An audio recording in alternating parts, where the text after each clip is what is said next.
สวัสดีครับท่านผู้ชมที่เคารพครับมื้อนี้วันจันทร์ที่2มิถุนายน2568เวลาประมาณ 17:20 นาทีหรือ5โมงแลง20นาทีครับพี่น้องแดดร่มลมตกพาพี่น้องมายามหน้าตอนแรงๆครับอากาศเย็นสบายครับพี่น้องอากาศเย็นสบายมามื้อนี้ก็มีจุดประสงค์มาเบิ่งพื้นที่ในการที่สิตัดสินใจในการที่สิให้รถไถเพิ่นมาไถพรวนดินขึ้นมาปรับหน้าดินเพื่อที่สิหว่านข้าวหว่านน้ำครับพี่น้องเพื่อที่สิหว่านข้าวหว่านน้ำผมแพนกล้องหมุนกล้องไปให้พี่น้องเบิ่งอันนี้คือพื้นที่ของญาติครับอันนี้เป็นหน้าของลุงที่อยู่ติดกันนี่ครับเนี่ยนี่เพิ่นเรียบร้อยแล้วครับนี่เพิ่นหว่านเรียบร้อยแล้วครับเป็นหน้าหว่านเบิดแล้วครับ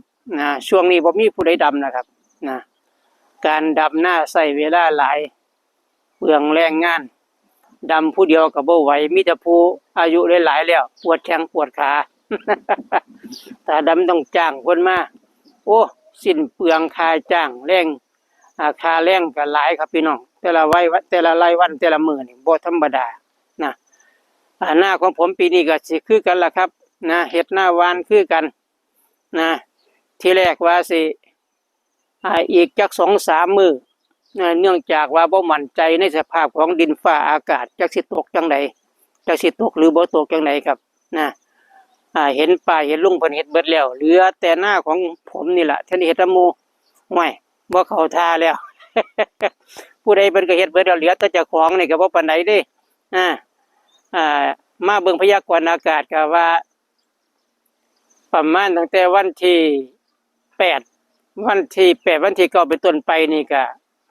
ฟ้าฝนชลทานก็ประมาณ 60% นะครับจากนี้ไปมื้ออื่นมือเฮือไปถึงวันที่5 6 7นี่ก็ประมาณ40% ก็คงสิบ่กระดอนะครับก็คงสิพอหว่านข้าวหว่านน้ำได้อยู่นะครับกะว่ามื้ออื่นวันที่3นะครับพี่น้องวันที่3ก็สิให้รถไถถ้าว่างตรงกันเด้ ถ้าเพิ่นบ่มีภารกิจไปทางอื่นก็ให้เพิ่นมาไถแล้วครับมื้ออื่นไถพร้อมที่สิหว่านข้าวหว่านน้ำมื้ออื่นนี่แปลงที่สิหว่านข้าวเจ้าแปลงที่สิหว่านข้าวเจ้าตอนนี้ก็วัง 2-3 มื้อว่าหั่นญาติเพิ่นก็มาแจ้งข่าวอยู่ดอกว่าหน้าแปลงติดถนนนี่มันมีน้ำหลายครับนี่พี่เราสังเกตเบิ่งว่ามันสิมีจุดที่น้ำพึ่งแห้งไปครับเพราะว่าหน้าผมนี่ค่อนข้างสิลาบต่ำกว่าผู้อื่นเป็นที่ลุ่มนะครับน้ำก็สิไหล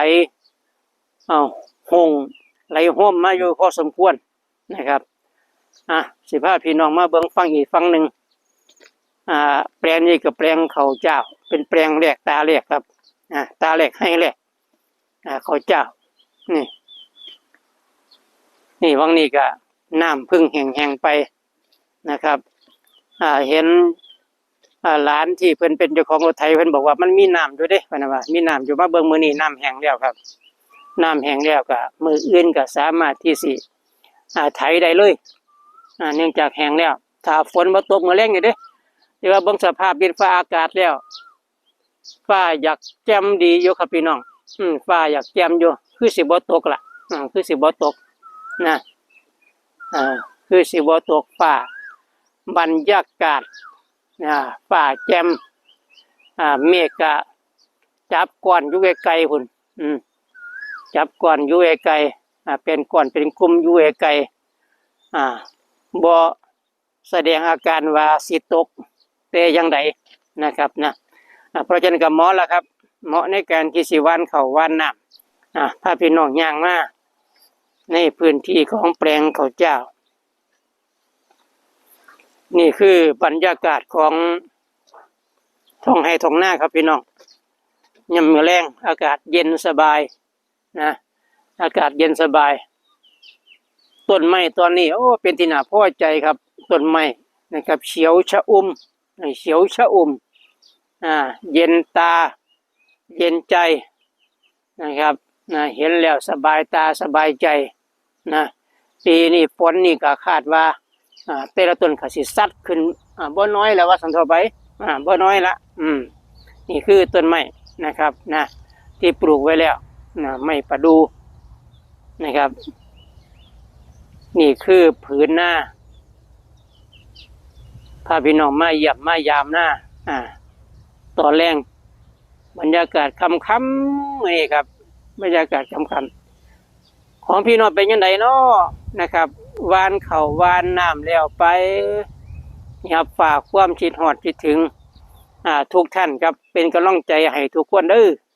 เป็นกำลังใจให้ทุกคนนะครับการเฮ็ดหน้าเนี่ยมันโมเมนต์คือ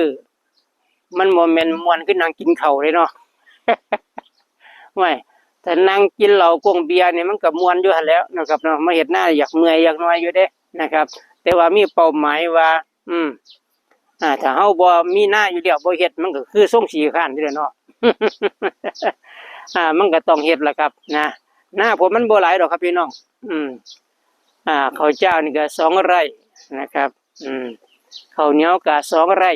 ซ้ำนี่แหละครับ4 ไร่นะครับบ่หลายเฮ็ดพ่อเมื่อยจักหน่อยนี่ล่ะเฮ็ดพ่อกินกลุ่มปีครับพี่น้องกินกลุ่มปีเขานี่บ่ได้ขายเด้บ่ได้ขายอาศัยว่าเฮ็ดหน้าเขาโดยที่บ่ได้ใส่สารเคมีมาละแค่ละค่ายในแปลงหน้านะครับยังมากก็ใส่บ้างปุ๋ยเคมีก็ใส่อยู่หรอกครับแต่ว่าประเภทยาฆ่าหญ้าหรือสารเคมีต่างๆนี่สิบ่ใส่ครับในแปลงหน้าของผมนี่สิบ่ใส่อันนี้ก็คือวัตถุประสงค์ที่เฮ็ดหน้านะครับเฮ็ดหน้าให้เจ้าของได้กินข้าวบอกง่ายๆพี่น้องเจ้าของได้กินข้าวที่เฮ็ดมากับมือข้าวที่มั่นใจในคุณภาพบ่มีสารเคมีที่เป็นพิษเป็นอันตรายมาเจือปนกินอย่างสบายใจอันนี้ก็คือเป้าหมายในการเฮ็ดหน้าของพ่อใหญ่วีกับครอบครัวครับเอาละครับพี่น้องครับเว้าไปหลายมันสิยาวพบปะพี่น้องมื้อนี้ซ้ำนี้ครับขอให้พี่น้องอยู่ดีกินแซ่บอยู่แจ่บกินนัวสู้ขู่สู้คนครับสำหรับมื้อนี้สบายดีครับสวัสดีครับ